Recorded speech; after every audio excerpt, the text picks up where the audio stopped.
Assalamualaikum warahmatullahi wabarakatuh. Perkenalkan, nama saya Siti Urmilah dari kelas 11-2 Berawat, ingin menjelaskan tentang sistem reproduksi dan sistem endokrin. Definisi dari sistem reproduksi yaitu kegiatan berkembang biak untuk melahirkan keturunan. Organ-organ pada sistem reproduksi yaitu pada alat reproduksi laki-laki terdiri atas alat kelamin luar dan alat kelamin dalam. Yang termasuk alat kelamin dalam yaitu 1. Testis yang berfungsi untuk menghasilkan sperma dan hormon testosteron. Yang kedua yaitu epididymis yang berfungsi sebagai tempat penyimpanan dan pematangan sperma. Ketiga yaitu vas deferens yang berfungsi menyalurkan sperma menuju kelenjar vesicula seminalis. Dan yang keempat yaitu saluran edukasi yang berfungsi mengeluarkan sperma dan urin. Yang termasuk alat kelamin luarnya yaitu 1. Skortum yang berfungsi sebagai pelindung testis, juga berperan dalam mengatur suhu testis. Yang kedua yaitu penis yang berfungsi sebagai saluran kencing atau urin sekaligus tempat keluarnya sperma.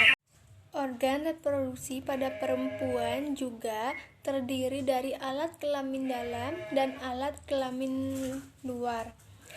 Organ reproduksi bagian dalam terdiri dari 1. Ovarium, berfungsi menghasilkan sel telur yang nantinya akan dibuahi oleh sperma, serta memproduksi hormon-hormon yang berperan dalam reproduksi wanita. 2. Tuba Fallopi berfungsi sebagai tempat keluarnya ovum atau sel telur dari ovarium. 3. Uterus yang berfungsi untuk memberi makan dan menampung sel telur yang telah dibuahi sampai menjadi janin atau sampai siap untuk dilahirkan. 4. Yaitu vagina, berfungsi sebagai jalan keluarnya bayi saat persalinan serta tempat keluarnya darah saat menstruasi. Organ reproduksi bagian luarnya yaitu 1. Vulva yang berfungsi untuk memudahkan sperma masuk ke dalam organ reproduksi dalam,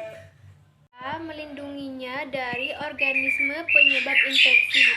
2. Sklerotis. 3. Selaput darah, berfungsi untuk memungkinkan darah menstruasi dan cairan tubuh lainnya mengalir keluar melalui liang vagina. Penyakitnya yaitu 1. Kanker ovarium. Pemeriksaan diagnostik untuk penyakit kanker ovarium yaitu USG, pemeriksaan darah atau biopsi. 2. Yaitu kanker serviks. Pemeriksaan diagnostik untuk kanker serviks yaitu koloskopi dan konbiopsi, CT scan, tes darah, MRI scan, dan sinar X. 3. Gangguan menstruasi. Pemeriksaan diagnostiknya meliputi USG, hysterosalpingografi, histeraskopi, dan laparoskopi. Sistem endokrin merupakan jaringan kelenjar dan organ yang berperan penting dalam mengatur banyak fungsi tubuh seperti pertumbuhan sel. Sistem endokrin dalam tubuh terdiri dari 1. Kelenjar pituitari yang berfungsi menghasilkan hormon yang mengendalikan banyak proses dan fungsi pada organ tubuh lainnya. 2. Yaitu kelenjar gonad yang berfungsi untuk menghasilkan hormon seks. Ketiga, kelenjar tiroid yang berfungsi menghasilkan hormon tiroid untuk mengatur metabolisme tubuh. Keempat, kelenjar paratiroid yang berfungsi untuk mengatur kadar kalsium darah dan metabolisme tulang. 5. Hipotalamus yang berfungsi menghasilkan hormon-hormon yang mengendalikan produksi di kelenjar pituitari.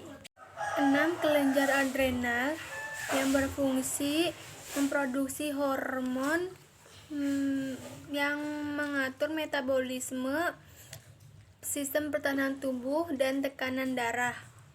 7. Pankreas yang berfungsi mengeluarkan hormon insulin serta glukogen yang mengatur kadar gula dalam darah. Penyakit-penyakit pada sistem endokrin. 1. Hipertiroidisme.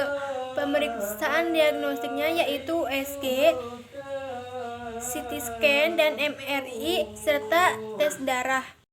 2. Addison disease. Pemeriksaan diagnostiknya yaitu tes darah, tes stimulasi ACTH, tes hipokimia, dan pemeriksaan radiologi. 3. Gigantisme akromegali. Pemeriksaan diagnostiknya yaitu meliputi CT scan, MRI scan,